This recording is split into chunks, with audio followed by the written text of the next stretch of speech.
It's a freezing January morning in 1692. In a small wooden house in Salem Village, Massachusetts, two young girls are convulsing on the floor. Their bodies twist in impossible angles. They scream as if possessed by demons. Their father, Reverend Samuel Parris, watches in horror as his 9-year-old daughter Betty and his 11-year-old niece Abigail writhe in agony. The local doctor examines them, checks for every known illness, and finally declares what everyone fears most: the evil hand is upon them. This moment would ignite one of the darkest chapters in American history, a nightmare that would consume an entire community, destroy countless lives, and leave a stain on the conscience of a nation that persists to this very day. Welcome to the true story of the Salem Witch Trials. Before we dive into the horror, let's set the stage. Salem Village in 1692 was not the America we know today. This was a harsh, unforgiving frontier settlement where survival meant constant struggle against nature, disease, and the unknown. The Puritans who lived here had fled England seeking religious freedom, but they brought with them an iron-fisted theology that governed every aspect of daily life. These weren't just religious people.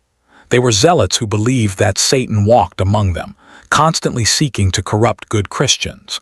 They believed in a literal, physical devil who could possess human bodies, create illusions, and recruit witches to do his bidding. In their worldview, the invisible world was just as real as the visible one, and far more dangerous. The winter of 1691 to 1692 was particularly brutal. Crops had failed. Smallpox epidemics were ravaging nearby communities. There were constant threats from Native American attacks on the frontier. The original charter of the Massachusetts Bay Colony had been revoked, creating political instability and uncertainty. People were terrified, and in that fear, they were looking for someone to blame. Now back to Reverend Parris's house. When Betty and Abigail started having these fits, it didn't happen in isolation. Soon, other girls in the village began experiencing the same symptoms.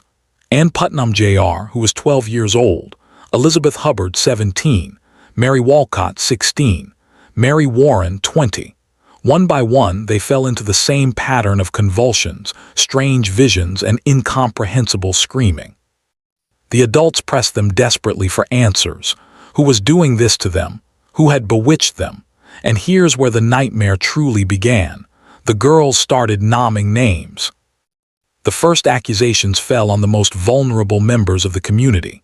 Tituba, a slave woman from Barbados who worked in Reverend Parris's household. Sarah Good, a homeless beggar who went door to door asking for food. Sarah Osborne, an elderly woman who had scandalized the town by living with a man before marrying him. Notice a pattern. These weren't respected members of the community. These were outcasts, people with no power, no protection, no voice. On February 29, 1692, warrants were issued for the arrest of these three women. They were dragged before local magistrates John Hathorne and Jonathan Corwin for examination. And this is where things get truly disturbing. The examinations weren't trials in any modern sense. They were public spectacles held in the meeting house, packed with terrified villagers. The accused were presumed guilty. The magistrates weren't looking for evidence of innocence. They were trying to extract confessions. And the girls who claimed to be afflicted, they were right there in the courtroom, writhing and screaming every time the accused looked at them or denied the charges. Sarah Good maintained her innocence, but her own husband testified against her, saying she was an enemy to all good. Sarah Osborne protested she was innocent and died in jail before she could be tried. But Tituba confessed. Her confession was elaborate and terrifying. She described a tall man from Boston who made her sign the devil's book. She spoke of red cats and dogs that commanded her to hurt the children. She claimed there were other witches in Salem, a whole conspiracy of them. And this confession, whether beaten out of her or calculated to save her own life, opened the floodgates of hell. If Tituba could be a witch, then anyone could be a witch. If there was a conspiracy, then who else was involved? The accusations multiplied like a plague. By March, Martha Corey was accused. This was different. Martha Corey was a church-going, respected member of the community. When even she could be accused, it sent shockwaves through Salem. If Martha could be a witch, then no one was safe. Suspicion and paranoia began to poison every relationship, every conversation, every glance exchanged between neighbors. Rebecca Nurse was next. She was 71 years old, a grandmother, deeply religious, beloved by almost everyone in the community. 29 people signed a petition in her defense, but the girls continued to have fits in her presence, and that was enough. She was arrested, examined, and found guilty.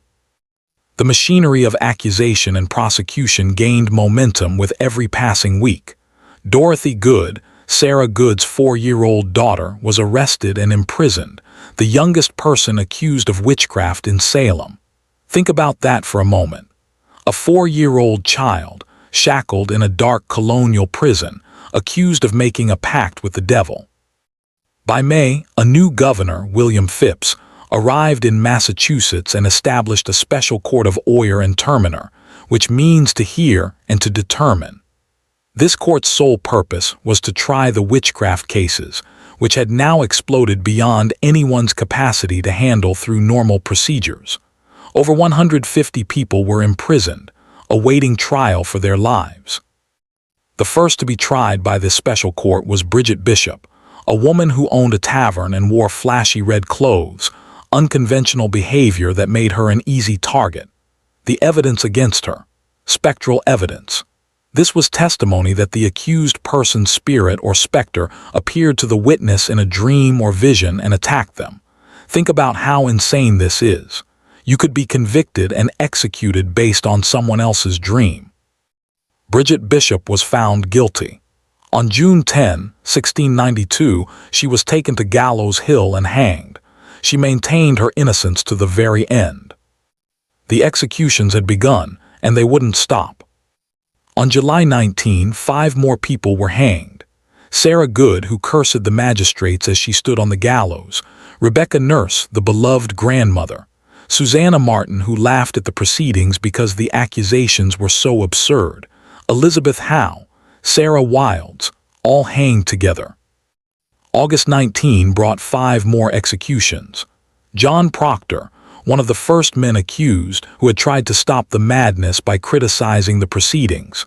His wife Elizabeth was pregnant and thus spared. But John was hanged. George Burroughs, a former minister, was hanged despite reciting the Lord's Prayer perfectly on the gallows, something witches supposedly couldn't do. John Willard, George Jacobs S.R., and Martha Carrier also died that day. September 22 saw the largest execution day.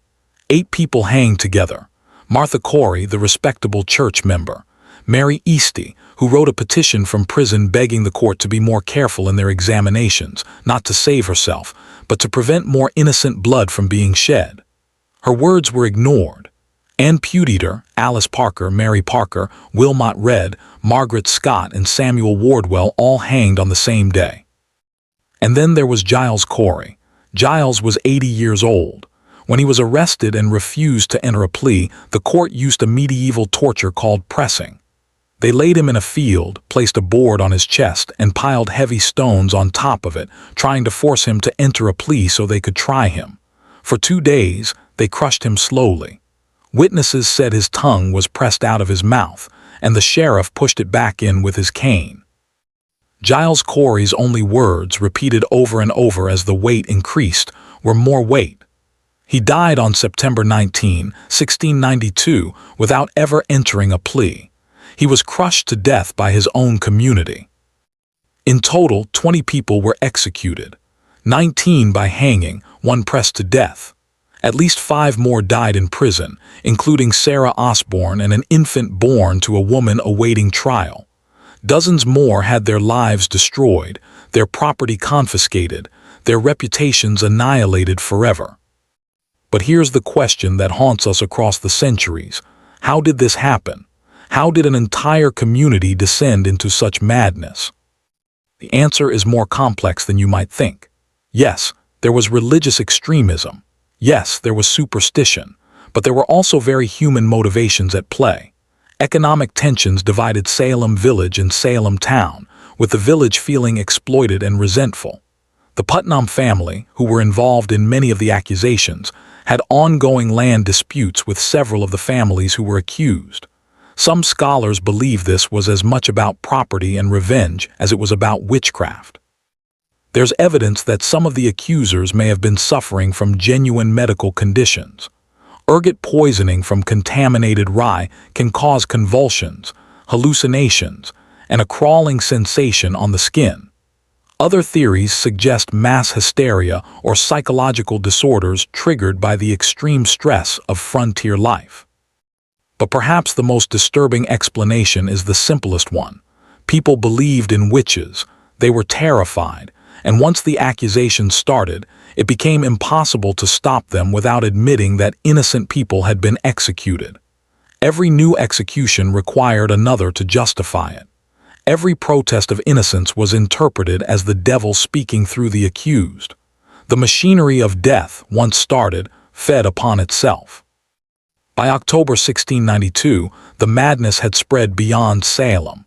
People in surrounding communities were being accused. The wife of the governor himself was accused. And finally, people in power began to realize that this couldn't continue. If anyone could be accused, if social status and piety offered no protection, then the entire social order would collapse. On October 29, Governor Phipps dissolved the court of Oyer and Terminer. In January 1693, a new court was established with far stricter rules about evidence. Spectral evidence was no longer allowed. Of the 52 people tried by this new court, 49 were acquitted. The 3 who were convicted were immediately pardoned by the governor. The trials were over, but the damage was done. In the years that followed, many of those involved tried to make amends. Samuel Sewall, one of the judges, publicly apologized for his role in the trials. Ann Putnam Jr., one of the main accusers, made a public confession in 1706, though she blamed the devil for deluding her rather than taking full responsibility for her actions. The Massachusetts government eventually passed legislation restoring the rights and good names of those who had been accused, and some compensation was paid to their families, though no amount of money could truly make amends. But what does Salem teach us? Why does this story still matter 330 years later? The Salem Witch Trials are a stark reminder of what happens when fear overrides reason, when we allow accusations to substitute for evidence, when we create an environment where defending the innocent makes you suspect, when we build systems where admitting error becomes impossible because it would mean confronting terrible truths about ourselves. Salem shows us how quickly civilization can collapse when we abandon rational thought in favor of mob justice, how ordinary people can commit extraordinary evil when caught up in mass hysteria, how the vulnerable are always the first to suffer when society looks for scapegoats. In many ways, Salem was about power, power over women in a patriarchal society, power over the poor and marginalized, power over anyone who didn't conform to strict social norms. The accusations were a weapon, and like all weapons, they were wielded against those least able to defend themselves. The phrase witch hunt has entered our modern vocabulary as a metaphor for any false accusation or unjust persecution. We invoke Salem whenever we see innocent people targeted by baseless charges, whenever we see panic override due process, whenever we see communities turn on themselves in paroxysms of fear and blame.